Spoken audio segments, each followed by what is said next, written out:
Est-ce que tu savais qu'il y a à peine plus de 30 ans, les Noirs et les Blancs vivaient de manière séparée? C'était en Afrique du Sud. Les Blancs étaient au-dessus et les Noirs étaient considérés comme inférieurs. Et ça a duré presque un demi-siècle, de 1948 à 1991. Regarde cet extrait. The Conservative Party honors the demands for freedom and self-determination for every people. In particular, the white community. There are various races. We are conscious of the difference between the races.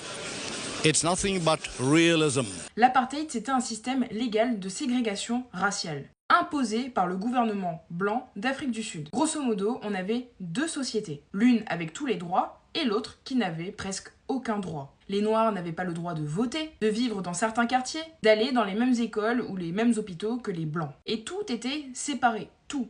Les bus, aller à la plage, les toilettes, les mariages. Et la police réprimait violemment toute contestation. Mais comment tout cela a pu arriver? L'apartheid n'est pas sorti de nulle part. Après des siècles de colonisation néerlandaise et britannique, une minorité blanche surnommée les Afrikaners contrôle l'économie et la politique du pays. Et en 1948, c'est le tournant. Le Parti national remporte les élections et fait de la ségrégation raciale une politique officielle, avec des lois votées au Parlement. À l'époque, les Blancs représentaient à peine 20% de la population et les Noirs environ 70%.